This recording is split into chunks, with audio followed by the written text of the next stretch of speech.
Yan yung kasama ko guys. Lagi kami magkasama yan guys. Kaya magkalapit lang kami. Yung dalawa namin guys, nakasama malayo kasi. Kailangan pang motorin. 25 kilometers pa yung sinusunduan namin doon sa isa namin kasama. Yung isa naman guys, medyo malayo. Yung nag-video sa amin. Kaya hindi namin sila kasama ngayon. Biglaan kasi guys yung lakad namin. Wala sa plano. Paglabas ko kasi guys ng playa, kita ko malapad yung kate. Kaya naisipan namin pumunta dito. Hindi ko rin kasi alam na may kate pala ganito kalapad ngayong buwan. Ngayong pizza. Ngayong araw. At saka ang maganda ngayon guys, tumigil yung ulan. Dahil ilang araw din kami inulan dito. Mabuti nga ngayon, gumanda yung panahon, uminit.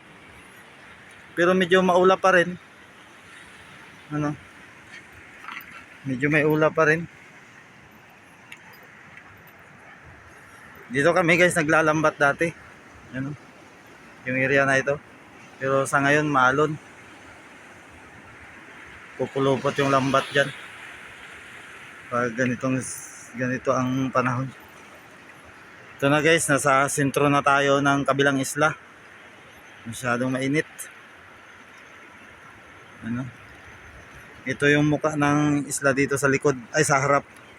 Ito yung harap niya kasi kanina sa likod tayo kanina eh.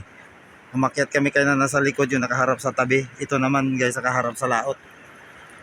Yung area na to. Nakaharap siya sa laot.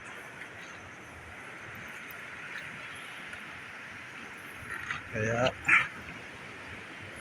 ganito yung likod niya.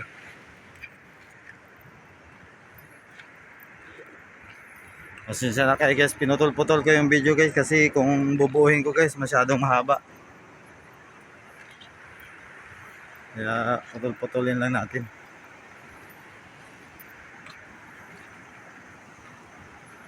Yan guys, ganda.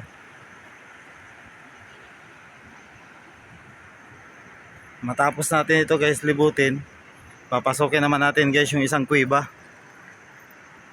Yung isang kuweba na medyo malalim-lalim. Papasokin naman natin yun. Diretso tayo doon ngayon.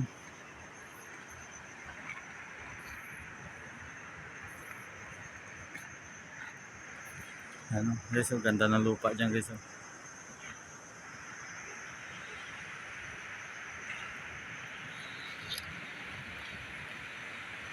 In the next video na lang natin guys yung kabilang tabi. Cut muna tayo dito.